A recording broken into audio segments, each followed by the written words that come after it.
जय हिंद। आज हम लोग बात करेंगे किसी सरल रेखा के अंतःविभाजन के बारे में। इससे पिछले की वीडियो में हमने आपको बताया था कि किसी सरल रेखा के दो बिंदुओं के बीच की दूरी क्या होती है। तो उसमें हमने ज्ञात किया था ए और बी के बीच की दूरी जो है हम किस प्रकार से उसका एक डेरिवेशन प्राप्त करते हैं। ठीक है, और आज के वीडियो में हम लोग बात करेंगे कि कोई एक सरल रेखा होती है इस प्रकार से, यदि इस वाली रेखा, ये वाली जो रेखा है वो बिंदु P पर क्या हो रही है, ये विभाजित हो रही है, तो बिंदु P के निर्देशांक क्या होंगे और ये किस अनुपात में विभाजित हो रही है, m और n के अनुपात में विभाजित हो रही है। विभाजित का मतलब क्या है, ये मतलब टूट रही है। जैसे कोई एक हमारे पास में ये कोई सरल रेखा है, ठीक है, और यहाँ पर कोई एक बिंदु आ गया P, तो हमें बताना है ये जो बिंदु P है ये इस रेखा को किन किन भागों में, किन दो भागों में या किस अनुपात में विभाजित करेगा। जैसे ये वाली लंबाई क्या होगी, उसके मुकाबले ये वाली लंबाई क्या होगी, मतलब इन दोनों लंबाइयों का या इन दोनों दूरियों का, कौन से ए से लेके पी तक की दूरी और पी से लेके बी तक की दूरियों को जो अनुपात होगा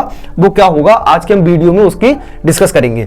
हम क्या करेंगे, एक्स अक्ष के समांतर इस वाली रेखा को हम आगे तक बढ़ाएंगे, ये इस प्रकार से बढ़ाएंगे। और पिछले की वीडियो में हमने आपको बता दिया था x1 y1 कहां से आया, x2 y2 कहां से आया और xy कहां से आया। चलिए एक बार इसे फिर से रिवीज कर लेते हैं। यहां से क्या होता है, ये बिंदु जो A है दिया हुआ, इस वाले बिंदु A से y अक्ष के समांतर x अक्ष पर एक लंब डालेंगे और इस वाले बिंदु A से x अक्ष के समांतर रेखा पर क्या करेंगे, इसका एक लंब डाल देंगे। फिर क्या करेंगे, हम y अक्ष पर एक लंब डाल देंगे। फिर क्या करेंगे, इस वाले बिंदु से जो हमने x अक्ष पर लंब डाला है, इसके बीच की दूरी को जो हम मान लेंगे वो मान लेंगे x1, और जो हमने y अक्ष पर लंब डाला है इस वाले बिंदु से, वहां से मूल बिंदु, ये जो है ये हमारा क्या रहता है, मूल बिंदु ओरिजिन, इसके निर्देशांक क्या होते हैं, 0,0 होते हैं हमेशा। ठीक है, फिर हम क्या करेंगे, जो ये x अक्ष है इसके समांतर हम इस वाली रेखा को और आगे तक बढ़ाएंगे। ठीक है, और ये क्या बन गया, हमारा एक राइट एंगल ट्रायंगल बन गया, ये हमारा एक समकोण त्रिभुज बन गया। उसके बाद ऐसा ही हम इस वाली रेखा के लिए करेंगे और इसे भी क्या करेंगे, हम थोड़ा सा इसे आगे बढ़ा देंगे। ये किसके समांतर होगी, ये भी x अक्ष के समांतर होगी। यहां पर भी ये क्या बन जाएगा, एक समकोण त्रिभुज हमारा बन जाएगा। और समकोण त्रिभुज बन जाने के बाद में हम देखते हैं इस वाले बिंदु को भी हम कुछ मान लेते हैं, मान लो इसे C मान लिया और इसे क्या मान लेते हैं, हम D मान लेते हैं। अब अगर बात करते हैं त्रिभुज ACP में, त्रिभुज ACP में, ACP वह त्रिभुज, कौन सा त्रिभुज, त्रिभुज PDB में, PDB में इसमें क्या है, ये दोनों त्रिभुज हमें समरूप दिखाने हैं। और भैया समरूप तो है ही, समरूप क्यों है, क्योंकि अगर देखा जाए बिंदु A, बिंदु P और बिंदु B ये संरेख हैं। अच्छा, संरेख का मतलब क्या होता है, वो बिंदु जो किसी एक ही रेखा पर उपस्थित हो, क्या कहलाते हैं, संरेख कहलाते हैं। अब ये तीनों बिंदु कैसे हैं, एक ही रेखा पर उपस्थित हैं। ठीक है, और उसके बाद में जो ये रेखा है जिसके द्वारा हमारा ये राइट एंगल बन, ये 90 डिग्री का ये जो कोण बन रहा है, समकोण बन रहा है, ये रेखाएं आपस में कैसी हैं, सभी समांतर हैं। ठीक है, और अगर इसकी बात की जाए, जो बेस वाली ये रेखा है, ये और ये वाली रेखा, इस वाले त्रिभुज की बेस वाली रेखा और इस वाले त्रिभुज की बेस वाली रेखा, ये दोनों रेखाएं ये भी आपस में कैसी होंगी, समांतर होंगी। जब ये समांतर हैं तो हम बोल सकते हैं कि त्रिभुज दोनों कैसे होंगे, वो समरूप होंगे। और जब त्रिभुज समरूप होते हैं तो उसके लिए कुछ कंडीशन होती है। वो कंडीशन क्या क्या होती है, देखिए, इसकी जो संगत भुजाएं होती हैं, संगत भुजाओं का जो अनुपात होता है वो हमेशा बराबर रहता है। संगत भुजाओं का अनुपात कैसे, जैसे अगर देखा जाए इस वाले बिंदु और इस वाले बिंदु का जो अनुपात होगा, मतलब यहां इस वाली रेखा का अनुपात, ठीक है, P और A, AP रेखा का अनुपात और PB रेखा का अनुपात, मतलब यदि जब ये दोनों त्रिभुज कैसे हैं, समरूप हैं, तो समरूपता का नियम क्या कहता है कि बिंदु A से लेके P अनुपात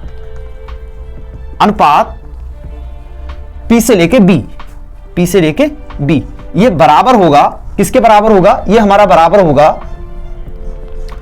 अब संगत भुजा है, इसके संगत हो गई ये, मतलब हाइपोटेन्यूज कर्ड। अब उसके बाद में PC किसके संगत हो गई, BD के, तो PC अनुपात BD, ये, और ये बेस की बात करते हैं तो AC किसके संगत होगी, ये होगी PD के, AC अनुपात PD। और जब हम इसे थोड़ा सा सॉल्व करते हैं तो हमें मिलता है AP अपॉन में PB बराबर PC अपॉन में BD बराबर AC अपॉन में PD। ठीक है, अब क्या करेंगे, हमें AP और PB यही तो अनुपात हमें ज्ञात करना है, इन्हीं बिंदु P, X और Y का ही तो मान हमें ज्ञात करना है। अच्छा, AP की अगर बात की जाए तो ये इसकी जो लेंथ मानी है वो हमने क्या मानी है, M ही तो मानी है। और PB की बात की जाए तो इसकी लेंथ हमने क्या मानी है, इसकी लेंथ हमने N मानी है। ठीक है, उसके बाद में AP अपॉन PB, ठीक है, एक बार तो AP अपॉन PB को किसके साथ में लेके जाएंगे, PC के अपॉन BD के साथ में, और दूसरी बार में क्या करेंगे, AP अपॉन में PB को किसके साथ में लेकर के जाएंगे, AC अपॉन में PD के। ठीक है, तो AP अपॉन में PD, AP अपॉन में PB बराबर में PC अपॉन में BD से। ठीक, अगर इसकी बात की जाए तो AP अपॉन में PB, AP की बात की जाए तो ये कितना है, M है, मान लिया है, और PB की बात की जाए तो PB कितना है हमारा, N है। क्लियर हो गया, बराबर। और PC की बात की जाए तो PC के लिए हमें क्या करना पड़ेगा, PC। अब देखो ये क्या है, ये यहां से लेके यहां तक की कुल दूरी में से, मतलब यहां से और यहां तक की कुल पूरी लंबाई में से यदि इतनी लंबाई को कम कर दिया जाए, इतनी लंबाई को, यहां से लेके यहां तक की लंबाई को, तो हमारे पास में PC तो बचेगा। मतलब ये पूरी लंबाई कितनी है, यहां से लेके यहां तक, वो हमें दिया गया है, ये किसके समांतर है, ये बाई एक्स के समांतर है, और यहां से लेके यहां तक की दूरी कितनी मानी है हमने, बाई मानी है। तो ये हो गया बाई माइनस पूरी दूरी में से कितना कम कर दिया जाए, यहां से लेके यहां तक की दूरी, ये इतनी दूरी कैसी कर दी जाए, कम कर दी जाए, तो ये कितनी है हमारी, बाई 1। तो ये हो गया हमारा बाई 1। तो अगर बात की जाए PC की, तो PC बराबर कितना हो गया, बाई माइनस बाई 1। अब उसके बाद में BD की बात कर लेते हैं, तो BD कितना होगा, BD, ये BD देखिए यहां से लेके यहां तक की ये पूरी लंबाई में से कितनी है, जो बाई 2 है, बाई 2 में से अगर कम कर दिया जाए क्या, यहां से लेके यहां तक, ये इतनी दूरी को अगर जब कम कर दिया जाए, यह है कितनी, बाई है, बाई। तो हमारे पास में क्या बचेगा, BD तो बचेगा। तो ये हो गया हमारे पास में बाई 2 माइनस बाई। ठीक, तो PC का भी वैल्यू आ गया और हमारे पास में BD का भी वैल्यू आ गया। इसे हम यहां पर लगा देंगे, PC की जगह PC बाई माइनस बाई 1 बटे में, और BD की जगह BD कितना, बाई 2 माइनस बाई। क्लियर हो गया। अब उसके बाद में चलते हैं अपनी अगली चीज में। अगली चीज में जाने से पहले AP अपॉन में PB बराबर PC अपॉन में BD इतना कर देंगे। उसके बाद देखिए क्या करते हैं, इसका हम क्रॉस मल्टीप्लाई कराएंगे। क्रॉस मल्टीप्लाई मतलब M इंटू कैसी गुणा, ये यही तो होते हैं, इसकी गुणा इसके साथ, M into y minus y, y 2 minus y बराबर N into y minus y 1। ये हो गया। इसके अंदर multiply M into y 2 minus M into y is equal to N into y minus N into y 1। ये हो गया। उसके बाद में हमें क्या करना है, जो बाई वाले पद हैं उन्हें एक साइड में ले जाओ, और बाकी के जो पद हैं उन्हें एक साइड में ले आओ। M बाई 2 इसे इधर ले आओ, तो प्लस का N बाई 1 बराबर में ये N बाई ऐसे ही रहेगा, इसे इधर ले जाओ तो प्लस का कितना हो जाएगा, M बाई। क्लियर हो गया। इसका अब हम क्या करेंगे, M बाई 2 प्लस का N बाई 1 बराबर में, दोनों में से बाई अगर कॉमन ले लिया जाए तो M प्लस N ही तो बचेगा, या N प्लस M ही तो बचेगा, ये आ जाएगा इसके बटे में। तो बाई बराबर कितना हो जाएगा, M by 2 plus N by 1 बटे में M प्लस N। ठीक है, ये हो गया किस चीज का, अंतर्विभाजन का। कौन सा ये निर्देशांक हो गया, ये आ गया हमारे पास में, ये बाई वाला मान। ठीक है, बाई का निर्देशांक आ गया ये इतना। ठीक, उसके बाद में हम बात करते हैं, अभी हमने किसे लिया था, AP अपॉन में PB बराबर PC अपॉन में BD। अब किसे लेंगे, AP, अब लेंगे AP अपॉन में PB बराबर में AC अपॉन में PD।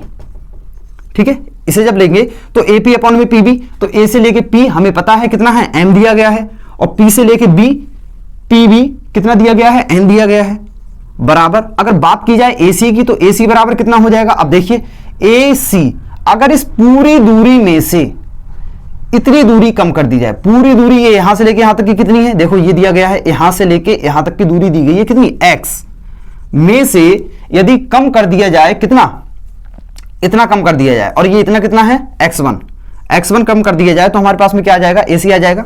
इसी प्रकार अगर PD की बात की जाए, PD की, तो PD बराबर क्या हो जाएगा, देखिए ये रहा बिंदु P, ये रहा D। अगर इस पूरी दूरी में से ये कितनी है दूरी, ये है हमारे पास में x2 में से अगर कम कर दिया जाए, क्या, यहां से लेके यहां तक ये, और ये कितना है x। ठीक है, तो हमारे पास में क्या आ जाएगा, PD तो आ जाएगा। इन दोनों के मान उठा के यहां पर लगा दो, तो AC का मान कितना है, x माइनस x1 बटे में, और PD का मान कितना है, x2 minus x। Cross multiply कराओ, M into x2 minus x बराबर में N into x minus x1। Clear हो गया। उसके बाद में M से अंदर मल्टीप्लाई कराओ, mx2 माइनस mx बराबर में nx माइनस का nx1। x वाले पदों को एक साइड में ले जाओ, इसे इधर ले आओ, तो mx2 प्लस nx1 बराबर में nx प्लस mx। यहां से क्या करेंगे, mx2 प्लस nx1 बराबर में x हम कॉमन ले लेंगे, तो m प्लस और कितना हो जाएगा हमारा n, या n प्लस m। इसे इसके बटे में ले आओ और पक्षांतर कर लो, तो x बराबर में mx2 प्लस nx1 बटे में और कितना हो जाएगा m प्लस का n। देखिए हमारे पास में बिंदु x है, मतलब कोई बिंदु P दिया गया है। यदि जब वह किसी रेखा को m अनुपात n के अनुपात में विभाजित कर रहा है, कौन सा विभाजन, अंतर विभाजन कर रहा है, तो x और y के निर्देशांक क्या होंगे, तो x का निर्देशांक होगा mx2 प्लस nx1 बटे में m प्लस n, y का निर्देशांक m/2 प्लस n/1 बटे में m प्लस n, जहां x1 y1 x2 y2 क्या है, रेखा के सिरों के निर्देशांक हैं, रेखा के सिरों के निर्देशांक हैं। तो ये आपको बहुत अच्छे समझ में आ गया होगा और ये हमारा हो गया पूरा डेरिवेशन कंप्लीट। उम्मीद करते हैं आपको ये वीडियो पसंद आया होगा और इससे अगले की वीडियो में हम लोग बात करेंगे बाह्य विभाजन के बारे में। तो इसी के साथ मिलते हैं अपने अगले वीडियो में। जय हिंद।